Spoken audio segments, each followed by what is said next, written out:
В далекие времена дворник считался представителем уважаемой профессии. Сегодня же практически каждый человек считает, что это зазорная работа.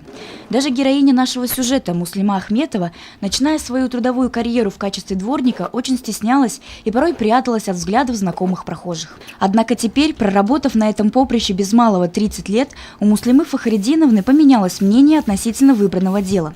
Ведь сейчас практически в каждом закрепленном за ней доме жильцы узнают ее и по-своему любят. У кого 15 подъездов, у кого по 12 подъездов. По квадратному метру, что ли, там. Мы тут первый квартал вдвоем работаем с женщиной. Ну, со скольки до скольки у вас работа? Мы с 7 до 4, так, а обед у нас с 11 до часу. У работников этой сферы зарплаты не особо большие, так что из-за этой составляющей сюда точно не стремятся попасть.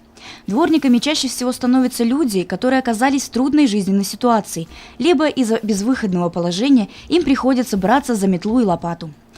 Они трудятся, не покладая рук, а ежедневная физическая нагрузка, часто в экстремальных погодных условиях, изматывает человеческий организм. К счастью, у нашей героини от всех тягот и невзгод есть поддержка – это ее любящая семья. Есть тут знакомые, почти все родня. Бабушки, дедушки. Ну, некоторые ругают, конечно. С утра ходите, долбите, спать не даете. Кто-то отблагодарит. Работа дворником подходит тем людям, которые привыкли вести активный образ жизни и которые не имеют серьезных заболеваний.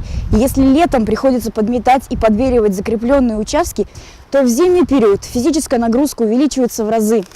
Ведь расчистку придомовых территорий от снега и наледи дворникам еще никто не отменял.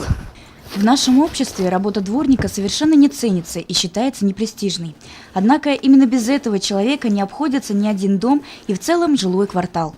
Благодаря умелому труду дворника по утрам сибайцы могут без проблем выйти из подъезда не в сугроб, а на расчищенную дорожку.